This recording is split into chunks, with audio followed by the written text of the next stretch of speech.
Video করতে দেয় না, তবু আমি অনেক কষ্ট করে চেষ্টা করে ভিডিওটি ধারণ করলাম। এখানে আমিও ছিলাম। এই জায়গাটা হচ্ছে কাবা ঘরের পাশে অবস্থিত অর্ধবৃত্ত আকার জায়গাটিকে বলা হয় হাতেমে বা হিজর ইসমাইল। এটি ইসলামের অত্যন্ত গুরুত্বপূর্ণ পবিত্র একটি স্থান।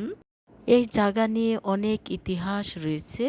হাতেম মূলত পবিত্র কাবা ঘরেরই একটি অবিচ্ছেদ্য অংশ। যখন হজরত ইব্রাহিম আলাইহিসসালাম তার পুত্র ইসমাইল আলাইহিসসালাম কাবা ঘর নির্মাণ করেছিলেন, তখন এই এলাকাটুকু মূল কাবা ঘরের ভিতরে ছিল। পরবর্তীতে কয়েকবার সংস্কারণের পর এটি বর্তমান রূপ পায়।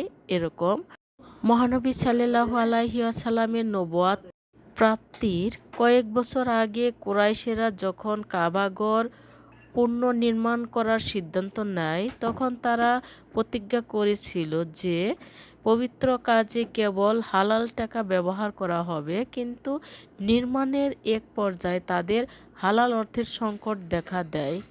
অর্থের অভাবে তারা মূলত কাবা উত্তর পাশে প্রায় 3 মিটার প্রায় 10 ফুট জায়গা বাদ দিয়ে কাবা ঘর নির্মাণ করে। এ বাদ পড়া অংশটুকুকে এখন হাতেম নামে পরিচিত।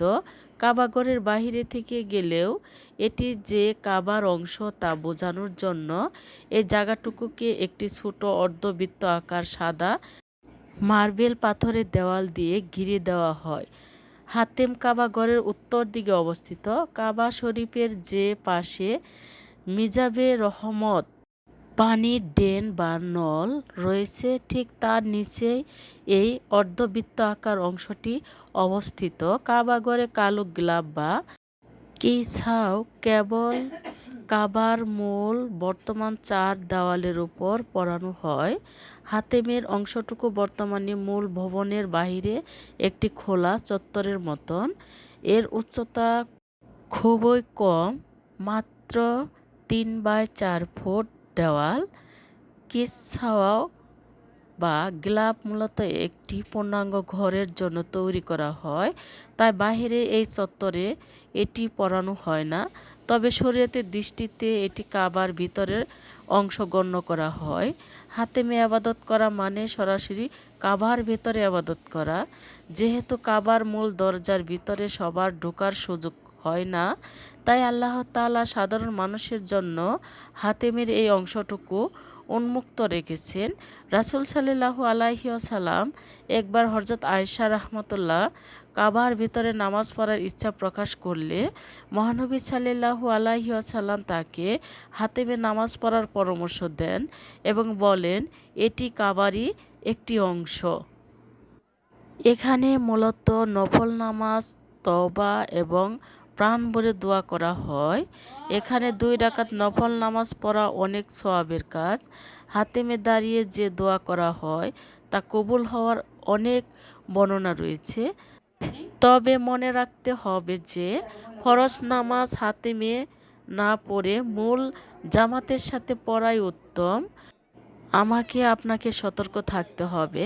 তাওয়াফ করার সময় মনে রাখবেন, হাতেম যেহেতু কাবার অংশ, তাই তাওয়াফ করার সময় হাতেমের দেওয়ালের বাহিরে দিয়ে ঘুরতে হয়। কেউ যদি হাতেমের ভিতর দিয়ে হেঁটে তাওয়াফ করে তবে তার তাওয়াফ পূর্ণ হবে না। আমি বোঝাইতে চাই, হাতেমের যে সাদা মার্বেল পাথরের দেওয়াল আছে, সেই দেওয়ালের বাহির দিয়ে তাওয়াফ করতে হবে। ভিতর দিয়ে ঘোরা যাবে না, ঘুরলে তাওয়াফ হবে না। আলহামদুলিল্লাহ, আমারও ভাগ্য হয়েছে এখানে 2 রাকাত নামাজ আদায় করার জন্য। আলহামদুলিল্লাহ, আল্লাহর কাছে লাখ লাখ শুকরিয়া। যারা আসতে চান তারাও মন ভরে নিয়ত করুন।